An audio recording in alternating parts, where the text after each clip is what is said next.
چونکہ ان کی موت ناقابل وضاحت ہے، مناسب طریقے سے تحقیقات نہیں کی گئی، اس لیے خاندانوں کو معاوضہ دینے سے انکار کر دیا جاتا ہے، اور وہ یہ بھی نہیں جانتے کہ قطر میں ان کے پیارے کی موت کیسے ہوئی۔ یہ گرمی بھی ہو سکتی ہے اور یہ دباؤ کی وجہ سے بھی ہو سکتا ہے۔ خودکشی کی شرح بھی بہت زیادہ ہے کیونکہ وہ قرض لیتے ہیں، اس کا بھی ان پر ذہنی دباؤ بہت زیادہ ہوتا ہے۔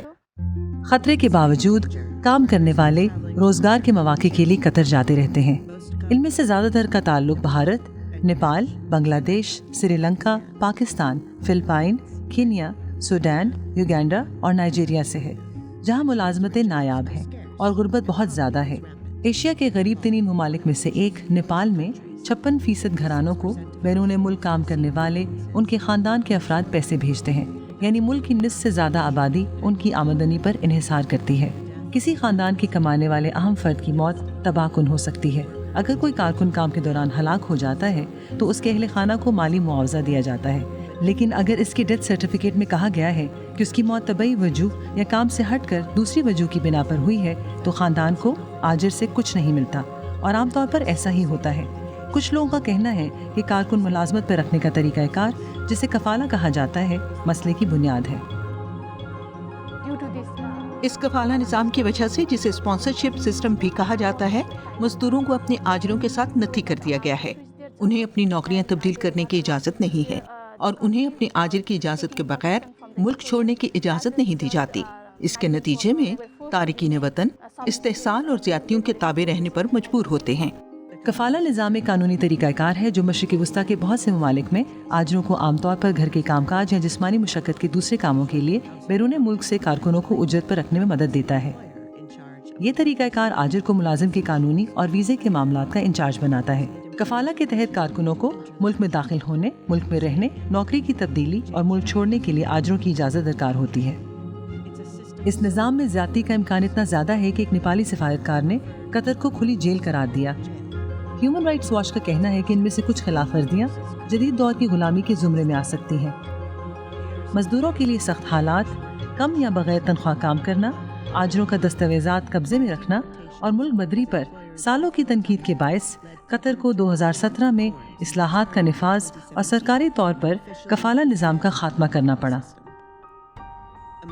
اصلاحات میں سے ایک کم از کم ماہانہ اجرت 1000 قطری ریال، جو تقریباً $275 بنتے ہیں، اور کھانے اور رہائش کے لیے وظیفہ مقرر کرنا شامل ہے۔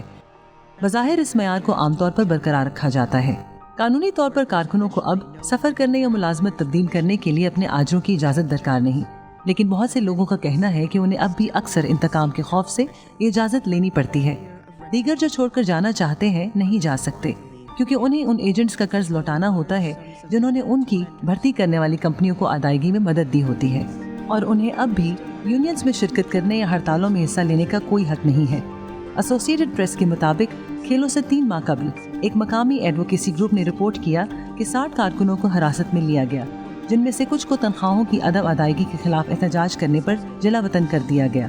قطری حکومت نے عوامی تحفظ کے قوانین کی خلاف ورزی کے الزام میں گرفتاریوں کا اعتراف کیا، لیکن تفصیلات فراہم کرنے سے انکار کر دیا ہے۔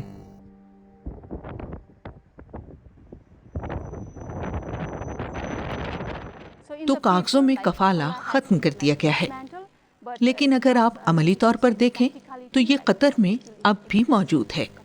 تو میری رائے میں ہم سمجھتے ہیں کہ فیفا اور قطر کو ایک جامع پروگرام تشکیل دینا چاہیے اور ان تارکین وطن کارکنوں کی داد رسی کے لیے مالی اعانت فراہم کرنی چاہیے جنہیں گزشتہ 12 سالوں سے نظر انداز کیے جانے والے استحصال اور بدسلوکی کا سامنا کرنا پڑا ہے، اور یہ صرف ان تارکین وطن مزدوروں تک ہی محدود نہیں ہونا چاہیے جنہوں نے اسٹیڈیم یا ٹریننگ سائٹ پر کام کیا، بلکہ دوسرے کارکنوں کو بھی شامل کیا جائے جو ٹورنامنٹ کے انعقاد کے لیے تیاری میں شریک تھے۔ ہمیں تارکین وطن مزدوروں کی جانب سے شکایات پر مبنی فون کالز اور ای میلز کے ذریعے کیسز مسلسل موصول ہو رہے ہیں کہ انہیں پچھلے کچھ مہینوں سے تنخواہ نہیں دی گئی تھی، اور کچھ کارکنوں نے یہ بھی شکایت کی کہ انہیں کم تنخواہ دی گئی یا انہیں اوور ٹائم کی ادائیگی نہیں کی گئی۔ ہم بیرون ملک جاتے ہیں کیونکہ ہمیں یہاں کوئی کام نہیں ملتا۔ بصورت دیگر ہم اپنے ہی گاؤں میں رہنا چاہتے ہیں اور اپنے ملک کے لیے کچھ کرنا چاہتے ہیں۔ اگر میں ابھی جاتا ہوں تو مجھے لگتا ہے کہ میں کم از کم 2 سے 3 سال تک وہاں رہوں گا، اور واپس آنے کے بعد میں سوچوں گا کہ میں کیا کروں گا. مجھے اپنی ماں، اپنے والد اور اپنے بڑے بھائی کی مدد کرنی ہوگی. اب تک میرا بھائی میرے لیے سب کچھ کرتا رہا ہے، لہٰذا اب مجھے بھی ان کی مدد کرنی ہوگی. لوگ وہاں کام کے لیے جاتے ہیں اور اگر ان کے ساتھ کسی قسم کا حادثہ ہو جاتا ہے تو یہ قربانی ہے. اس وقت ہمارے بچے چھوٹے تھے تو میرے شوہر نے خوراک اور ان کی اسکول کی تعلیم کے لیے پیسہ کمانے کی خاطر ملازمت کے لیے غیر ملک جانے کا فیصلہ کیا. وہ مجھے ہر روز فون کرتے تھے. انہیں اونچی عمارتوں پر چڑھنا پڑتا تھا اور وہاں سخت محنت کرنا پڑتی تھی. انہیں ان عمارتوں کی چھت تک تعمیراتی سامان لے جانا پڑتا تھا. اگلی صبح جب ان کے دوست نے مجھے فون کیا تو ہمیں بتایا کہ اس کی موت ہو گئی ہے. رات کے وقت ان کا انتقال ہو گیا.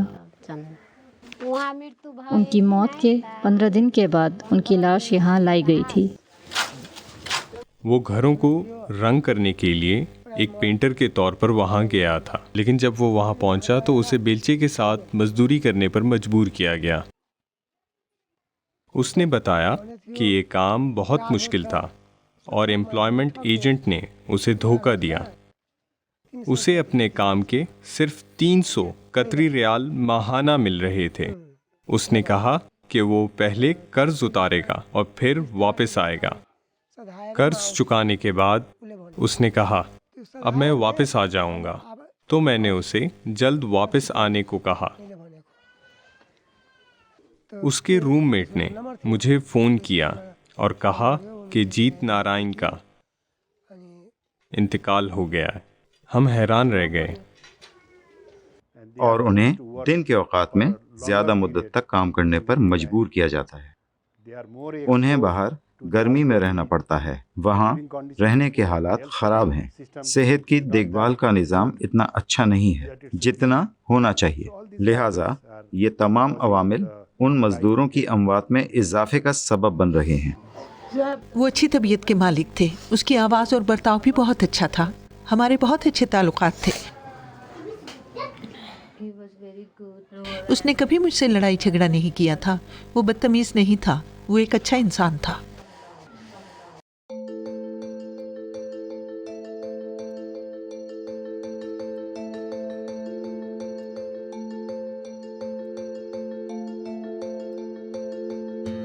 میرا گاؤں بہت خوبصورت جگہ ہے. مجھے یہ اچھا لگتا ہے. میرا اپنے گاؤں کو چھوڑ کر کہیں اور جانے کا دل نہیں کرتا.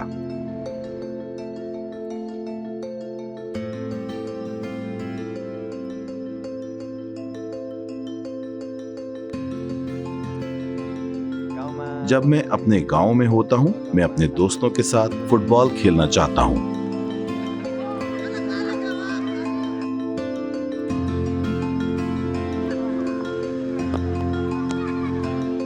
فٹ بال میرا پسندیدہ کھیل ہے.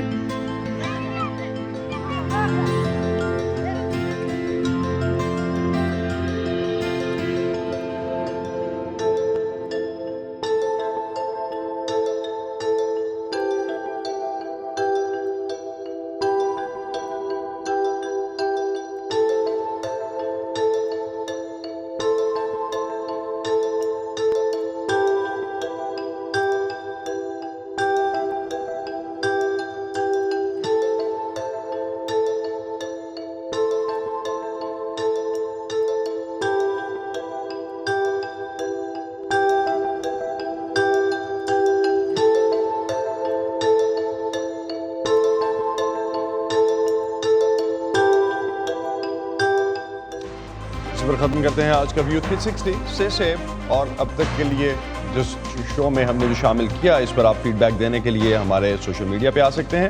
اسد اللہ خالد کو اسی پہ اجازت دیجیے. خدا حافظ.